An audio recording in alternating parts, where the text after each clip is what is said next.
Good morning mga bay. Ito mag-a-apply na tayo ngayon ng organic fertilizer, chicken manure mga bay. Ito yung binili natin, no? Ngayon pa lang natin i-apply. At nagsukat tayo sa bahay mga bay. Ito yung sukatan natin, no? Sa mga maliliit, isang ganito, 3 kilos to mga bay, isang ganito. Tapos sa mga malalaki, bali dalawang ganito lang. Yung mga ganito lang kalaki yung nalagyan muna natin mga bay. Yan, ganyan kalaki. Tapos yung mga ganyan mga bay. Yan. At ito, magpiprismas lang tayo mga bay, no? Kasi medyo masakit din sa ilong yung baho ng chicken manure. Kaya magpiprismas lang tayo. Yan. At mag-umpisa na tayo mga bay. Ito na mga bay, isang ganito. Dito sa mga maliliit natin. Yan. Ayan natin mga bay, no?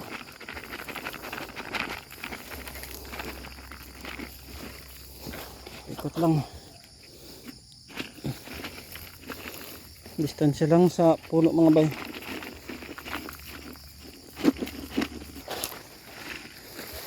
Ayan. Tinabasan na natin dito mga bay, no? Ayan na natin dito. Ikot.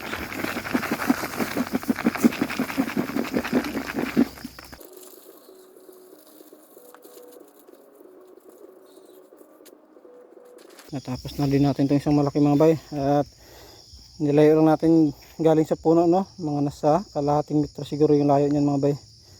Tapos dito lang natin kinalat paikot. Ayan. Hindi na talaga natin nilinisan ng mabuti yung mga damo. Kasi pangpataba din yan mga bay. Yung mga tinabas natin. Ayan, ganyan lang dito sa mga malalaki. Itong Dion 1 mga bay. Ang ganda na, no? Nasa 3 months pa lang to. Ayan. Kinultivate muna talaga natin lahat mga bay bago tayo nag-apply ng organic fertilizer.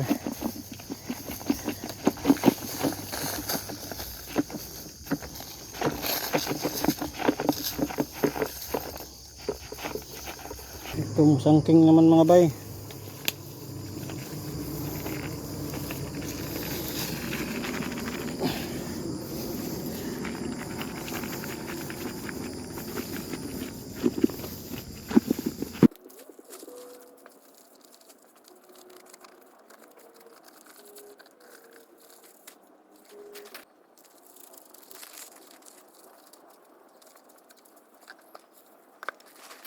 Yun, naubos na din yung 3 sako natin mga bay, no? At medyo marami naman na tayong nalagyan sa mga malalaki. 1, 2, 3, 4 yung nalagyan natin. Yung mga ganito liit pa mga bay, mga nasa 10 na siguro yung nalagyan natin, no? Yun. At medyo marami pa tayong nalagyan. Yung mga ganito kalaki mga bay, lalagyan din natin ito, no? At siguro dito ko na lang din nilalagay dito sa nilinisan natin, yung nilagyan din natin ng commercial fertilizer nakaraan. Pero mukhang kukulangin mga bay. Pahuli na natin to. Yan.